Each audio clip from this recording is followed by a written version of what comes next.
todos. Não sei se estou a ser bem ouvido e bem visto, mas julgo que é agora a altura de iniciar a minha intervenção e é um grande prazer, acreditem, de estar convosco, mas o prazer teria sido maior se este encontro pudesse ser não virtual, mas presencial, podendo deslocar-me à vossa terra, a Benguela, coisa que eu já fiz há uns anos, aliás, numa viagem memorável.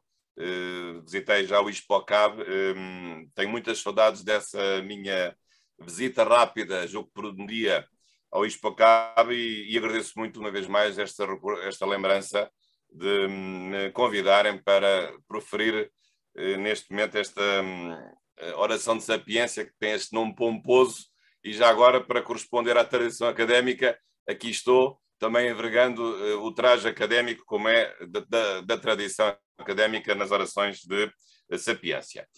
Gostaria também, claro, de, além deste cumprimento geral aos que estão aí presentes, aliás, nessa magnífico auditório recente, não conhecia, e a todos aqueles que nos acompanham pelas plataformas digitais, mas, claro, gostaria de deixar um cumprimento muito especial, em primeiro lugar, ao senhor Bispo de Benguela, o do António Francisco Jaca, que também nessa altura tive a ocasião de conhecer, e também uma saudação muito especial ao reverendo Padre José Adriano Uquatchali, que é o diretor-geral do Ispocab, que também na altura tive a ocasião de conhecer.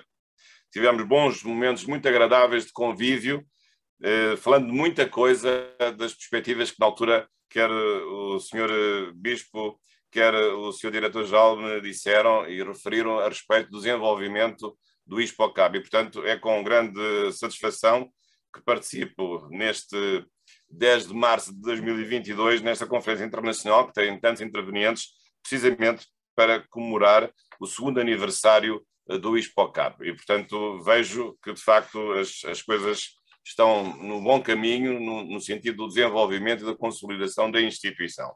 Sabem que tenho colaborado com várias instituições universitárias angolanas. A primeira delas foi com a Faculdade de Direito da Universidade de Agostinho Neto, e depois tenho visitado outras, a própria Universidade Católica de Angola em Luanda, em Viana, e também depois no Palanca, melhor dizendo, e também noutros lugares, também o AMBO, também já visitei, e também aproveito para deixar aqui um cumprimento especial ao Padre José Cambuta, que também tem sido um intrépido dinamizador das atividades da Universidade Católica nestes institutos que tem vindo a criar, com uma legislação que não está certa, como muito bem disse o professor Eduardo Vera Cruz Pinto, que às vezes não ajuda muito, mas tem vindo a realmente desenvolver, e esse é o papel também, aliás, como católico praticante, fico feliz por isso, é o papel da Igreja Católica em Angola. E, portanto, que também a providência vos acompanhe nessa atividade e invoco aqui esta imagem que eu tenho aqui à minha de esquerda, Nossa Senhora da África, que também vos ajude nas vossas atividades académicas e universitárias e no âmbito politécnico. A minha intervenção é uma intervenção que será breve, como se impõe pelo horário também que tem sido aqui ajustado, e gostaria de vos falar sobre o ensino superior e o seu papel no âmbito da cidadania e do desenvolvimento e da perspectiva de um Estado de Direito democrático. E julgo que são duas realidades muito importantes.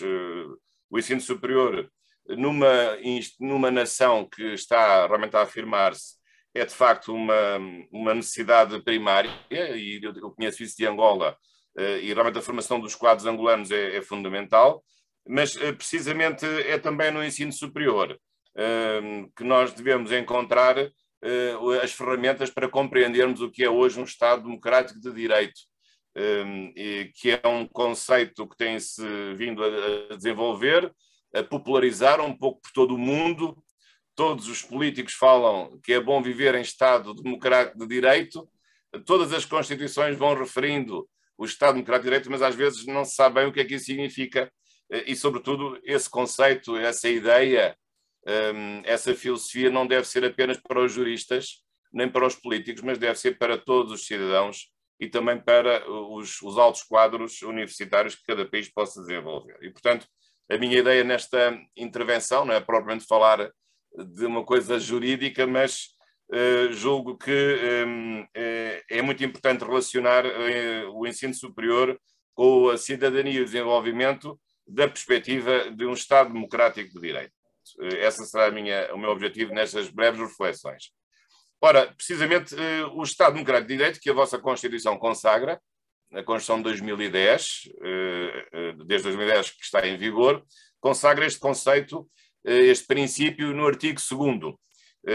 E ao contrário do que muitas pessoas pensam, o Estado democrático de direito não é um conceito novo que tivesse surgido ontem. Foi um conceito de formação progressiva. Aliás, o conceito hoje de Estado democrático de direito, que eu já vou tentar explicar resumidamente, é um conceito que, na verdade, tem 200 anos, que tem vindo a ser desenvolvido ao longo deste tempo, que nós chamamos de constitucionalismo, desde o século XIX, quando houve uma mudança estrutural na organização política e passámos a ter Estados com Constituição formal e com Constituição material, Estados de direito, digamos assim.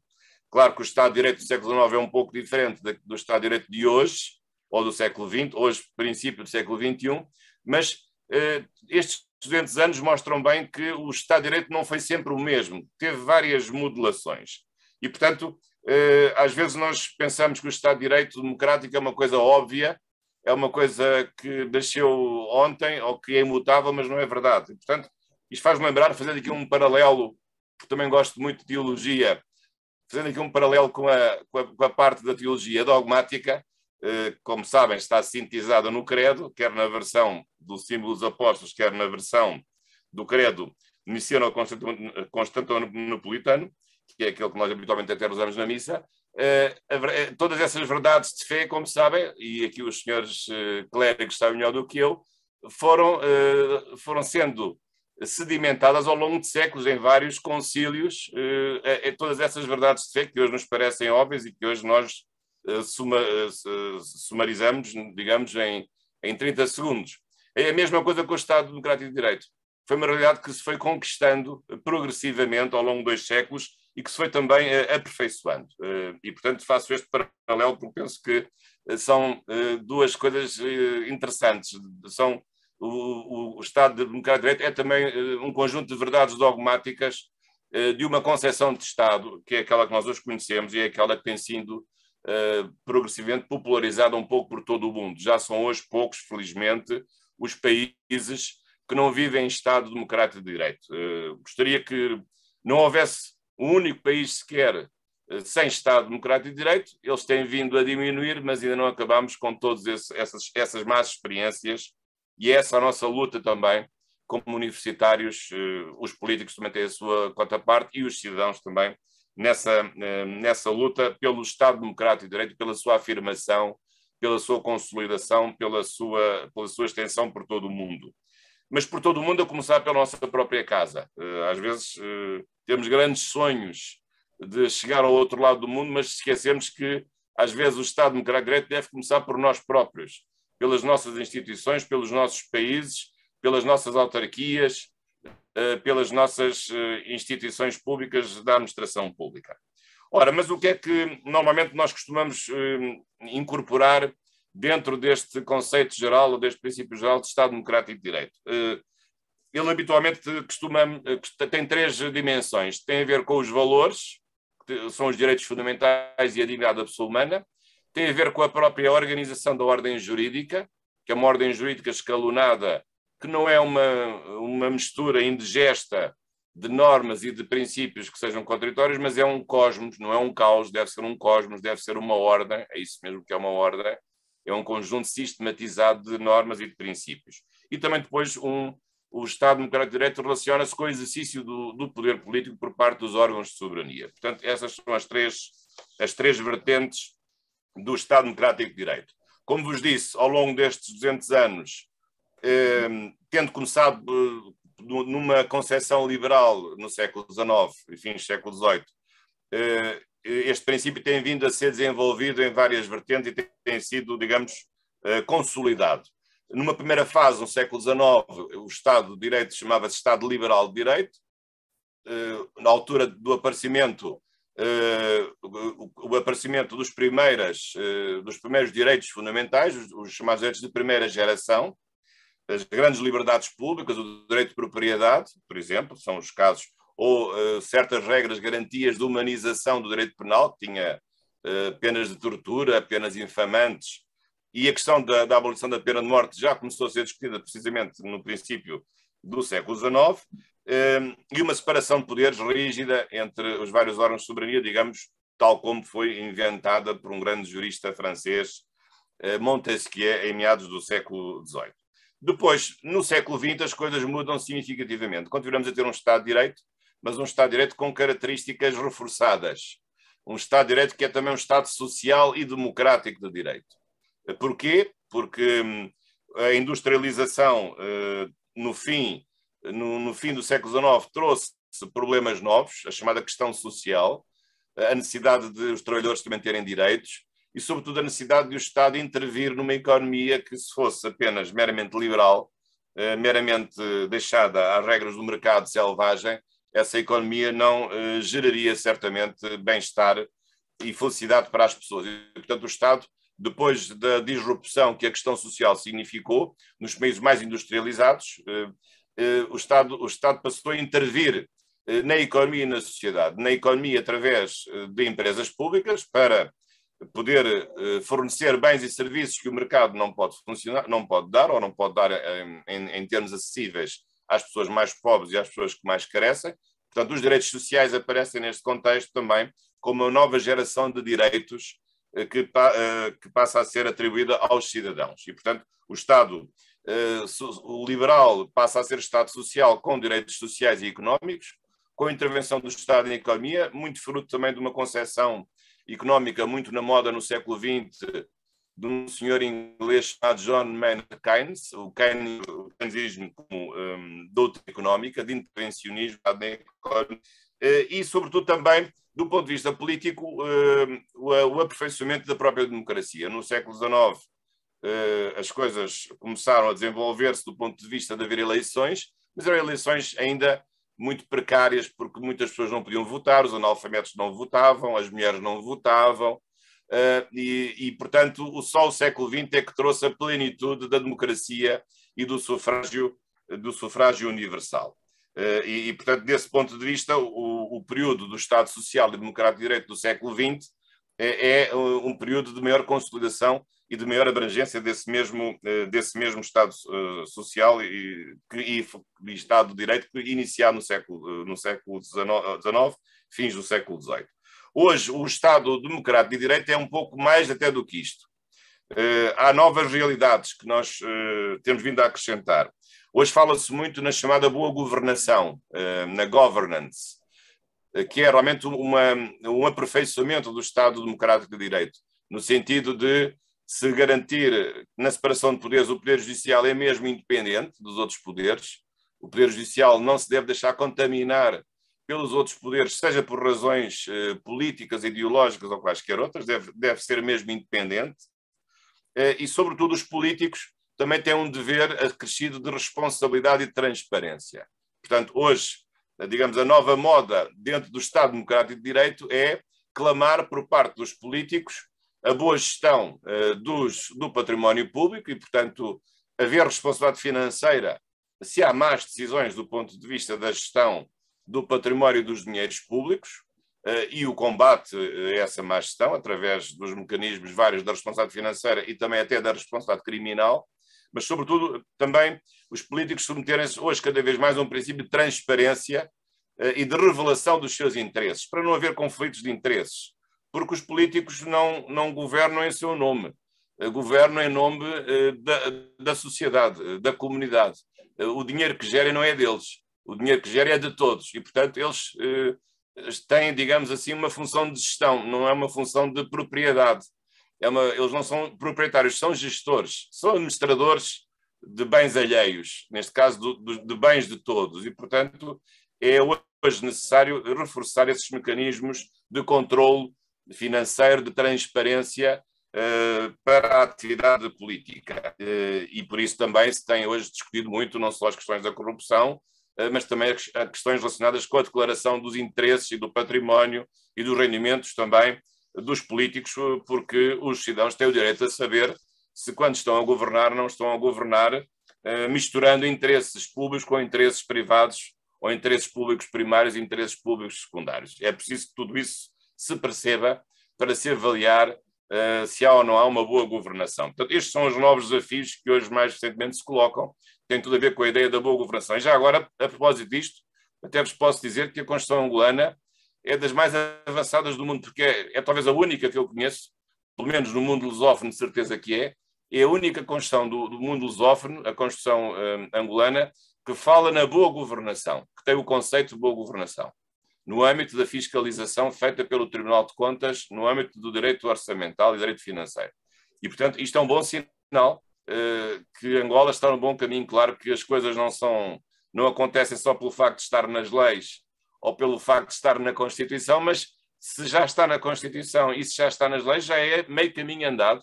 Agora é preciso reforçar os mecanismos de levar à prática essas regras que são importantes e, portanto, saliento aqui a singularidade da Constituição angolana a reconhecer o conceito de boa governação. Ora bem, então, isto é o Estado Democrático de Direito. O que é que isto tem a ver com a cidadania no mundo atual?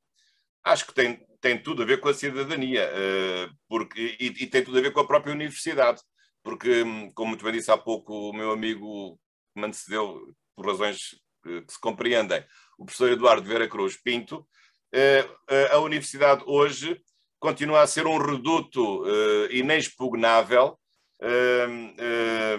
da ciência.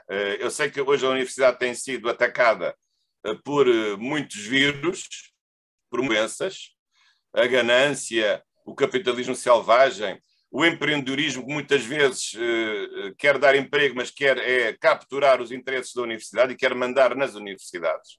Portanto, não há às vezes, aliás, isso foi muito bem dito pelo professor Vieira Cruz, tem que haver uma separação clara entre aquilo que é negócio e aquilo que é ciência. E, portanto, a universidade continua a ser um reduto muito importante do saber, porque a universidade fornece um saber de alto grau, um saber de profundidade, mas um saber também associado a valores humanísticos. E, portanto, neste caso, então, no âmbito do ensino superior de uma instituição religiosa como é a Igreja Católica ou de qualquer outra instituição religiosa humanista, é evidente que esses valores devem estar presentes. E, portanto, aqui o Estado Democrático de Direito também acaba por se refletir os seus princípios e as suas várias dimensões em várias ciências que a universidade estuda, porque o Estado Democrático de Direito não é só de uma faculdade de Direito, não é um conceito restrito aos juristas, é um conceito que, no fundo, que atravessa transversalmente vários saberes e várias ciências numa universidade, sobretudo no âmbito das chamadas ciências sociais e humanas, a filosofia, a história, a sociologia, a teologia, até a literatura. Portanto, são ciências que refletem em cada momento vários aspectos deste princípio geral do Estado Democrático de Direito. E, portanto, penso que, desse ponto de vista, não é descabido falar no Estado Democrático de Direito pensando não apenas nas faculdades de Direito, mas também em todas as faculdades de universidade ou uma instituição politécnica pode oferecer. Esse é que é o grande desafio de mostrar a importância dos valores e dos princípios do Estado Democrático de Direito à luz de várias ciências e não apenas à luz do direito. Isto também liga a outro assunto muito importante, é que a cidadania, pondo em prática o Estado Democrático de Direito, não é só para os juristas, não são apenas os cidadãos que são juristas que respeitam a Constituição ou que procuram a justiça que a Constituição deve dar e deve propiciar. Não. Aqui a cidadania, da perspectiva do Estado de Direito Democrático, é muito importante porque é uma cidadania que significa o quê? Significa participação política e democrática, significa democracia. E hoje também a democracia é algo que está em grande desenvolvimento, às vezes há excessos, porque não há limites, muitas vezes, na honra das pessoas e no uso indevido às vezes as redes sociais, mas a democracia hoje realmente tem novas oportunidades de se manifestar. No século XIX, a democracia que nós tínhamos era não apenas uma democracia restrita por sufrágio restrito, mas uma democracia apenas representativa, através da eleição de parlamentos, e muitos nem sequer eram parlamentos democráticos, porque eram parlamentos ainda com uma legitimidade aristocrática, nos países que eram monarquias na Europa, que foi uma boa parte ainda no século XIX. Hoje já todos são republicanos, ou aqueles que são monárquicos funcionam como repúblicas. Mas, portanto, no século XIX ainda era apenas uma democracia representativa, mas hoje a democracia é muito mais do que elegermos de 5 em 5 anos os nossos representantes, seja o Presidente da República, seja a Assembleia Nacional, como vai acontecer em Angola, julgo que no próximo mês de agosto. Hoje, participar, o cidadão que participa democraticamente na vida do seu país, não é só participar nas eleições de 5 em 5 anos. Quando a eleição é feita, no dia seguinte, não acaba a democracia e o cidadão vai para casa e, portanto, só vai voltar dali a 5 anos. Não. A democracia hoje é muito mais do que isso. E é uma democracia que integra este conceito de Estado Democrático de Direito. Como? Através, por exemplo, de referendos, de questões que devem ser referendadas, votadas diretamente pelos cidadãos e não discutidas pelos partidos, questões mais de natureza moral ou de mais questões de natureza filosófica. Nós, em Portugal, temos tido algumas experiências não muito bem sucedidas em que essas questões têm sido colocadas, ou pelo menos tem havido o pedido para serem colocadas em referendo. Temos agora discutido aqui um assunto delicado, que é a questão da lei da eutanásia, e infelizmente os partidos políticos aqui alguns não querem submeter o assunto a referendo, além da minha perspectiva ser obviamente inconstitucional o que se está a legislar, mas ainda o processo não está fechado e vamos esperar que não se complete nesse caminho. Mas não é só o referendo, também é chamada de democracia da opinião pública. Nós todos os dias fazemos democracia quando escrevemos no jornal, quando damos uma entrevista ou quando nos manifestamos na rua, dentro das regras de segurança adequadas, quando escrevemos livros, quando damos aulas, quando fazemos homilias, porque não, também, aqueles que têm essa função. E, portanto, a democracia é algo que está inerente à condição do cidadão, que é um cidadão ativo, um cidadão que participa na vida política. A vida política aqui em sentido amplo, não é necessariamente partidária. Aqui a política no sentido aristotélico da palavra. Aristóteles defendia que o homem era um animal político, ao contrário já agora de uma visão inversa de Thomas Hobbes, que achava que as pessoas no seu estado de natureza viviam numa guerra civil permanente de homens contra homens, de pessoas contra pessoas. Aqui no sentido aristotélico da palavra, realmente o homem é um animal político no sentido de ser alguém que vive em sociedade, mas que deve também participar nos assuntos de governo dessa mesma comunidade política.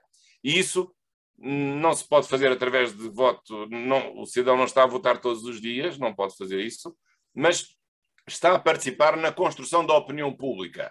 E a opinião pública aqui não é a opinião publicada, muitas vezes. Às vezes há pessoas que se fazem mais ouvir, são mais histriónicas nas redes sociais. Mas isso não significa que elas tenham razão. Digamos, a razão da opinião pública não é o somatório das razões individuais de cada um. Nem a razão da opinião pública não é apenas as opiniões que fazem mais, que gritam mais alto nas redes sociais, ou que aparecem mais vezes, ou que têm mais likes. A opinião pública é muito mais do que isso. A opinião pública é um sentimento ou uma percepção geral que as pessoas têm sobre o acerto e o curso da governação, e há muitos políticos que mudam as suas opções de governo em função das reações que são feitas no âmbito da própria opinião pública. E, portanto, julgo que é muito interessante associar o facto de sermos cidadãos com a própria opinião pública. Para terminar, agora a questão do desenvolvimento, que era outro aspecto que eu também queria referir, relacionar o Estado Democrático de Direito com o desenvolvimento. Sei que Angola está num processo de procura de desenvolvimento, estamos sempre todos os países estão, Angola em particular. Fala-se muito no crescimento. O crescimento não é desenvolvimento. O crescimento é um conceito económico estatístico.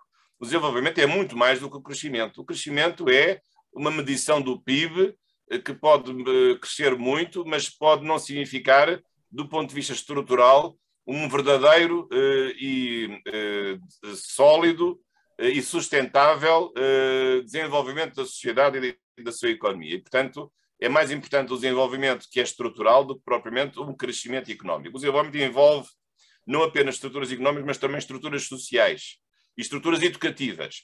E, portanto, desse ponto de vista, julgo que a universidade tem um papel indispensável para ser posto ao serviço de todos no âmbito do desenvolvimento integral de um país que não é apenas o seu desenvolvimento económico. Angola tem aqui grandes desafios, eu conheço-os bem, tem um desafio de formação de quadros com certeza técnicos, sim senhor, dos ofícios tradicionais e artesanais, mas também, sobretudo, uma grande exigência de formação de quadros superiores de natureza mais intelectual, uma vez que tem multiplicado as universidades, sem às vezes ter os quadros necessários para essa multiplicação, mas não podemos cair neste círculo vicioso, porque se não queremos universidades porque não temos professores, depois não conseguimos fazer nada, nem vamos ter professores, nem vamos ter universidades. Portanto, temos que começar por algum lado. Às vezes é preferível arriscar, começar com menos professores, começar com menos condições e, a pouco, quando as instituições começam a funcionar, isso acaba por atrair os quadros e permitir a formação dos quadros. Como se costuma dizer, a função cria o órgão. E, portanto, não temos que ter a ideia de que tudo vai funcionar na perfeição no primeiro dia de aulas de uma nova instituição, porque isso é impossível. E, portanto, aqui a palavra de ordem é começar, não de qualquer maneira, mas começar mesmo quando as coisas estão em dificuldade, porque só assim é que se pode progredir. E, portanto, esse é o conselho e é a minha experiência de vida de muitos programas de mestrado e doutoramento que criei, ou que ajudei a criar, em condições difíceis, mas que depois, com o tempo, se foram aperfeiçoando e se foram desenvolvendo. Por outro lado, Angola aqui tem uma grande vantagem. É que, embora tenha uma falta de quadros apreciável, que vai sendo minorada, aliás, a Igreja Católica tem contribuído para isso e as instituições católicas, mas é um país jovem. E é um país jovem, ao contrário de muitos países que na Europa vivem o inverno demográfico. E, portanto, penso que a grande força de Angola está numa juventude dinâmica, que exige mais professores, que exige que os professores deem bem as aulas, que tem a coragem e a ousadia sã de desafiar os professores e, portanto, julgo que isso também deve ser visto dessa perspectiva, do ponto de vista de realmente o desenvolvimento ser um desenvolvimento integral, não apenas económico, mas um desenvolvimento também dos valores e dos quadros técnicos de que a Angola certamente precisa. Portanto, espero que esta minha reflexão possa também contribuir nos meus limitados termos para esse desenvolvimento e para essa participação cidadã de que a Angola precisa. E para terminar, evidentemente, de novo cumprimentar as autoridades, também políticas que estão presentes, de novo cumprimentar o Sr. Bispo de Benguela, o Dom António Jaca, e o Diretor-Geral do ISPOCAB, o Padre Coachali, dizer-lhes que é com muito gosto que participei neste momento aqui por via telemática e dar-vos os parabéns, porque eu já vi muitas instituições começarem e não passarem do primeiro ano ou dos 6 meses. E felizmente não é isso que está a acontecer com as instituições universitárias e politécnicas da Igreja Católica de Angola. As coisas começam, às vezes com algum cuidado, mas começam com os pés assentes na terra e começam para se implantarem, tendo em conta as necessidades de cada região de Angola e daquilo que a juventude precisa de Angola, precisa muito como pão para a boca da formação superior. E, portanto, Angola está nesse processo, é um processo lento, às vezes lento demais, nós queremos sempre que as coisas andem mais depressa. Eu, em particular, sou mais inquieto, gosto que as coisas andem depressa, às vezes não é possível, mas da minha parte podem ter a certeza que sempre acompanharei naquilo que puder e naquilo que puder ajudar e falo com muito gosto e considero-me também um amigo da vossa instituição e sempre colaborei convosco naquilo que puder fazer, ainda vou fazendo, ainda vou tendo saúde e idade para isso e falo-ei sempre que puder e, portanto, podem contar comigo. E dou, portanto, os parabéns à vossa instituição, os parabéns por esta conferência magnífica destes 2 dias sobre a gestão do ensino superior, uma conferência internacional, aliás, organizada em tempo recorde e realmente com uma grande diversidade de temas. Eu deixo aqui apenas este tema de natureza geral para começar os trabalhos, e muito obrigado pela vossa atenção, os meus agradecimentos e muitas felicidades para a vossa instituição e para toda a comunidade académica, os professores, os alunos e os funcionários. Muito obrigado e viva o ISPOACAB, esta é a minha frase final. Muito obrigado pela vossa atenção, pelo vosso cuidado.